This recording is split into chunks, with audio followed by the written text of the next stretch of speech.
In our previous segments, we talked about the tools we use to make people look better. Well, that's not enough. We need to know how to pose people to make them look their best. To do that, we have feminine and masculine poses, and we need to know how to use those. So we're going to show you in a series of stills here how we do that, what a feminine pose is or a masculine pose for a tilt of the head, for hands, feet, or standing and putting groups together. So let's get started here. We got a good masculine pose on a woman, but her hands are feminized, really nice. Wrist is bent upward. That's a female pose. Head is in a masculine mode. It's going down. And yet it's kind of a power pose for a woman. So we got the best of both worlds there. Now we do a back tilt on the head, the girl on the left. That's a very feminine pose. You would never do that with a guy generally. And the guy over there in black and white is in a pure masculine pose. Head's in a masculine tilt. Hands, wrist is broken down. Very masculine. Now we're going to talk some about hands now. Edge of the hand is always better than the flat of the hand. So this is a kind of a good example of that. How the edges reduces the hand size. Again, hands. The gal on the left, we've got her edges of the hand facing the camera. Kind of hid some of her mask behind the tree. That way you concentrate on the face. And the gal on the right. Great hand poses there. Very feminine. Head tilts come in a masculine mode though, which shows you what women can do that. I think one of the questions we've been asked most often are, do you recommend showing hands in photographs? And when hands are photographed properly, they enhance what you're doing in your image. And they add interest to what's going on. So we don't recommend that you remove them, just pose them properly. Tell the story. This gal on the left, head tilt is a masculine mode. Her hands very feminine, very soft. And the gal on the right, we've got her in what Kathy was calling the kind of butterfly pose with her hands, breaking the wrist up, very feminine. Head's kind of in a masculine mode, but her foot is kicked out in a feminine mode, which is something you would not, of course, do with a guy. Nice masculine poses here for both these guys. See, the wrist is more straight on both of them. That's a masculine hand mode. Breaking the wrist up on women and girls. Very feminine, very cute. Little girl doing a really cute thing there. You could probably do that with a pose of a little boy as well.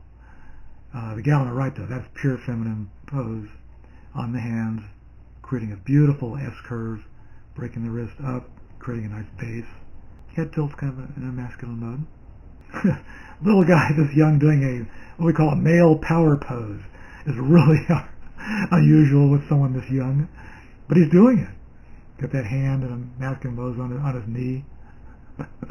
That attitude there. That was cute. Basic male power poses, both of them. He's leaning forward, dropping the forward shoulder. The shoulder is facing the camera. It's dropped low, leaning on his knee. Puts the stomach behind the head, reduces the body mass. We're also at somewhat of a high angle, aiming down, which is great for guys with a little heft to them. Real power pose here.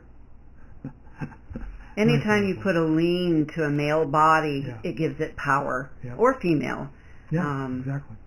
And this kind of just emphasizes what's going on. Mm-hmm.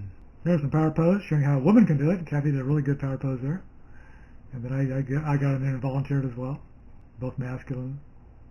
Head tilt. Hands are good. Kind of hit one of her hands. I get the edge of my hand showing. That's good. And the boys can do it as well. It's kind of a soft power pose for the boy on the left. Guy on the right. Got good hands. We're showing the hands, but they're not taking over because we want you to go to the face. A couple of nice masculine poses. These avoid looking into the crotch by raising one leg, and one's going, the lower leg in both cases are going, just off the mirror images of each other, going different directions. You do have to watch the bottoms of the shoes, Yeah. though, when you're doing younger children. Yeah. Black is usually okay because Yeah. it kind of disappears. If it has some word on there, though, you're going to be really distracted. We want you to, again, go to the face. The boy on the right's got a nice masculine tilt. The boy on the left's kind of straight up and down, but they both have really nice lighting. There's your basic foot pose for a standing person, and we do this with men and women, and very particularly in groups, where the foot on the left, I'm shooting from the side, the foot on the left is pointed towards the camera.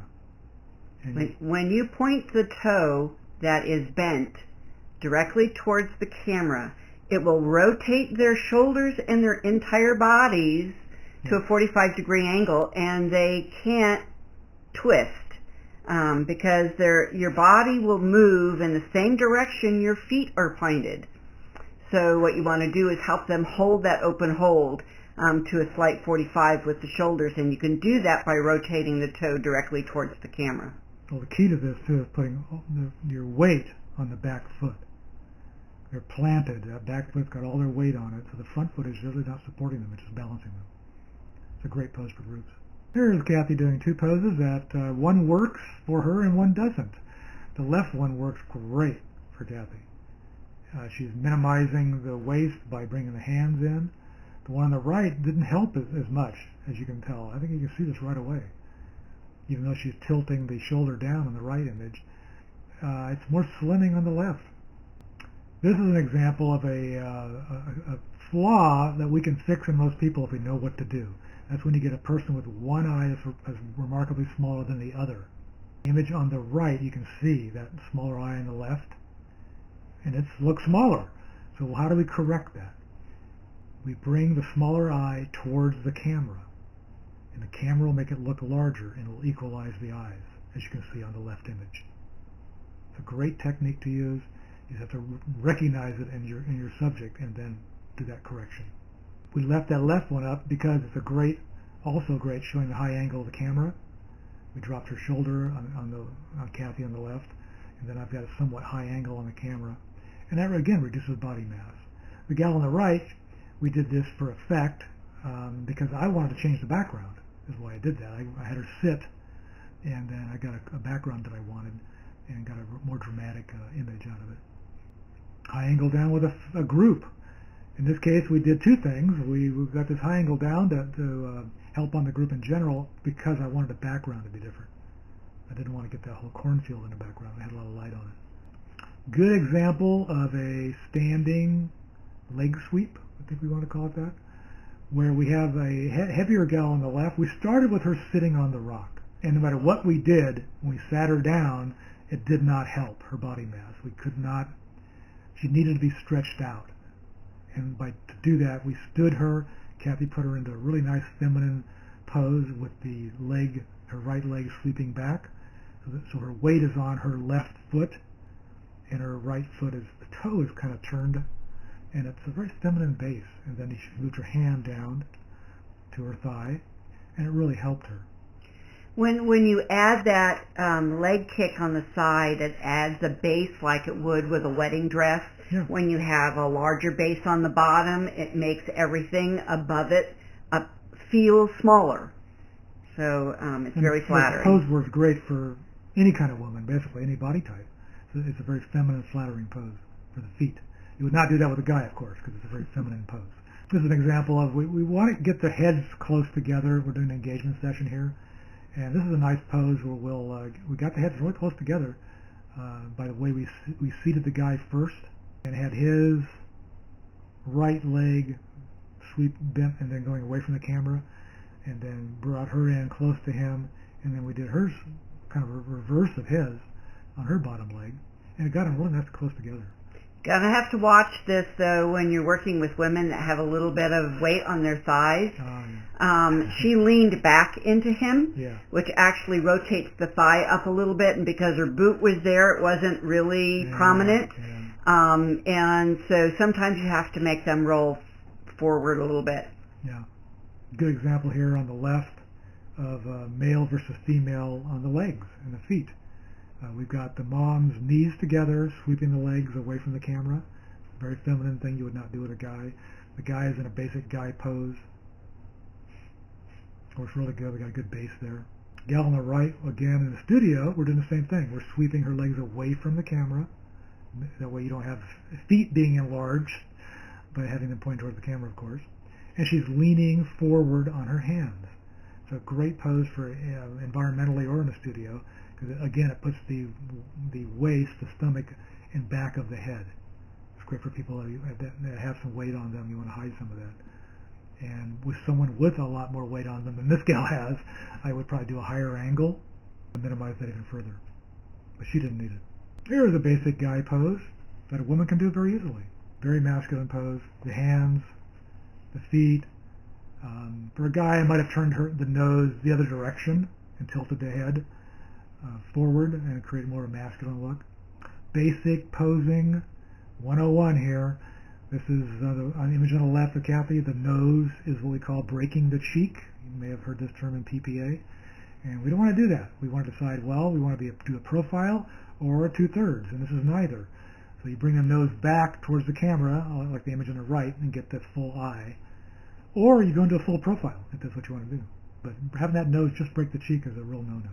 It kind of draws your attention to the nose. And we don't always want to do that. It also invariably has hair hanging out of it from the hair on the other side of the face.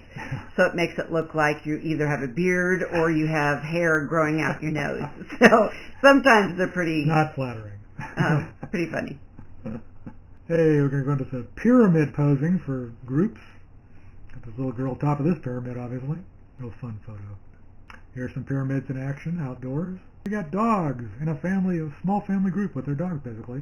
So we created a nice base with mom's legs swept out and bent back, so give a base to creating a kind of pyramid. The dog helped out on the left, in fact, with the dog's body creating a base to the pyramid. And the husband, with his arm leaning on his hand as he did, created a base to the pyramid.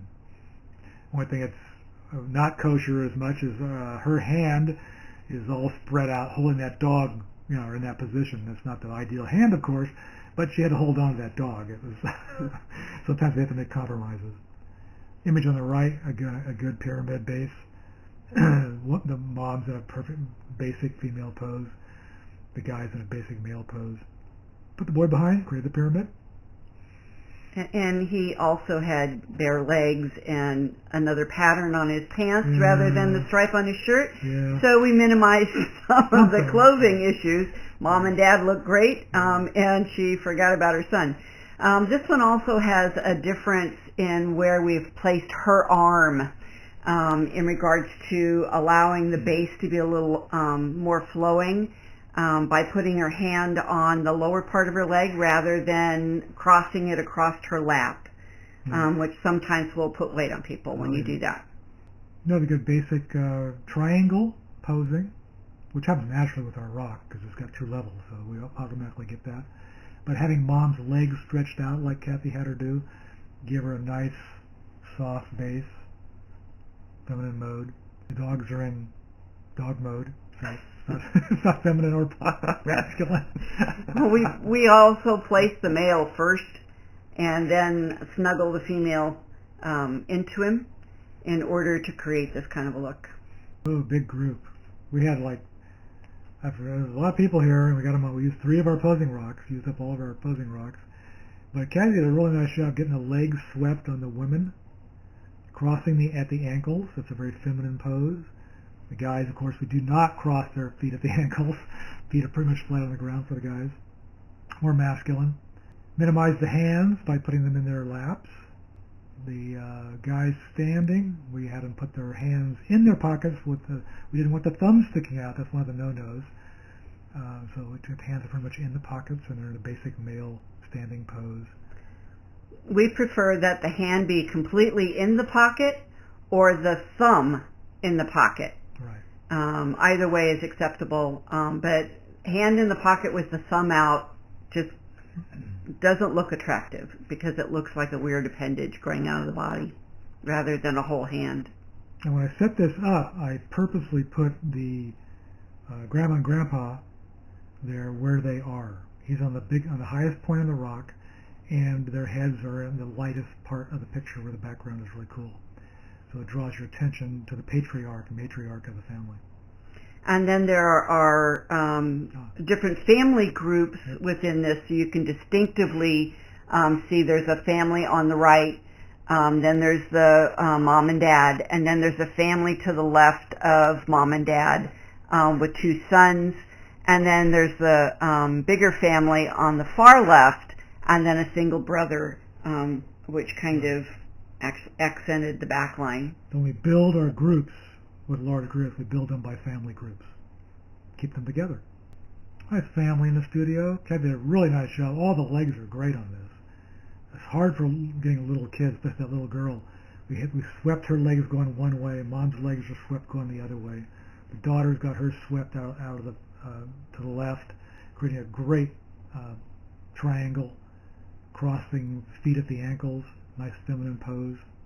No matter what you do or where you tell dads to put their hands, they instinctively think that what they're supposed to do is hug their wives with their fingers. As you can see, he has done that. And, you know, when that is naturally the way people do things, you just kind of go with the flow.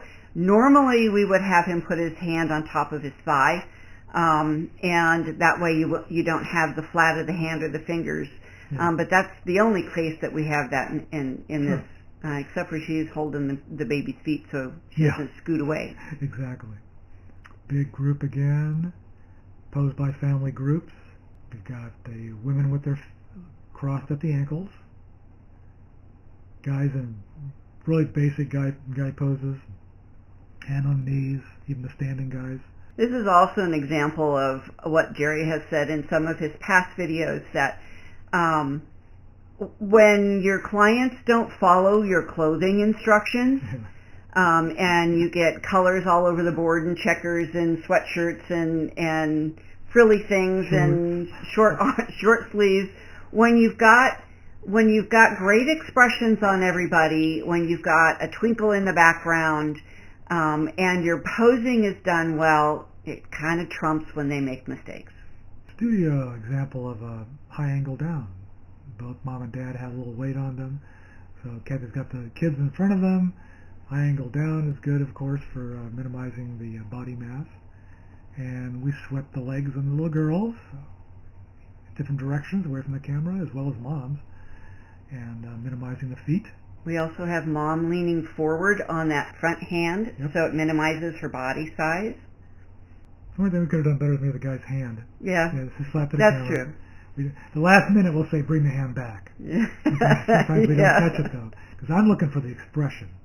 So if I see a good expression, I'm going to take the picture. So that's probably that's one of the most important things we do. Here's a nice posed image. It looks like they're walking down this trail. But often when we do this particular image, it's at the end of the session, and our light's fading, so doing action is kind of tough. And you might not get the focus anyway if they're actually walking.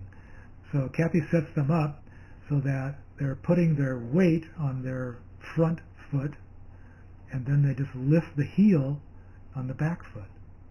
And it looks like they're walking. And we can do a whole family this way. And then have them look at the camera, but looking at each other is our favorite, because it does look like they were just walking along the trail and they looked at each other.